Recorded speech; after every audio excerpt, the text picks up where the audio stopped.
everyone and welcome to PRICOM Design. Today we're going to be taking a look at PRICOM Design's Milli-Amp. This is a 2-watt stereo amplifier with a convenient onboard knob.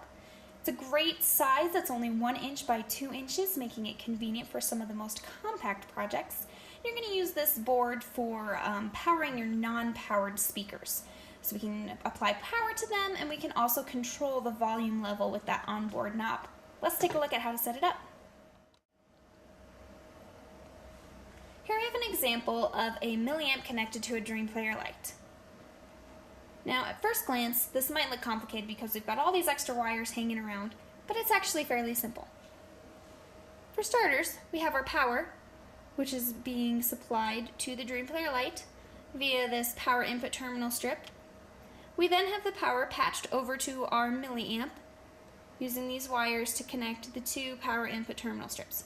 Now this is nice because it allows us to use only one power supply.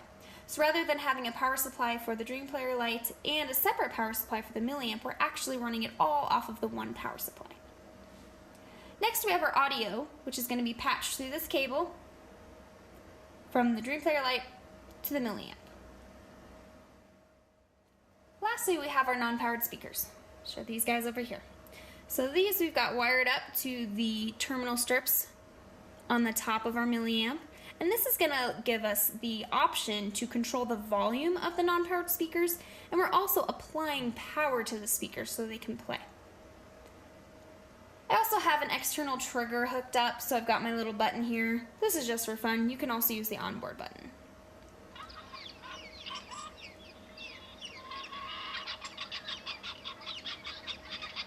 So you can hear we've got our barnyard track playing in the background there.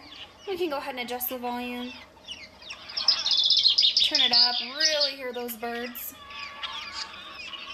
Or we can go ahead and turn it down so it's a nice background track. And that's really all there is to it. So again, we have power applied to the Dream Player LITE. The power is then patched over to the Milli-Amp. Then we have our audio, which is being supplied from the Dream Player LITE. We've got our audio jacks that are patched together. And we have our non-powered speakers wired up. And that's all there is to it. Thanks for watching.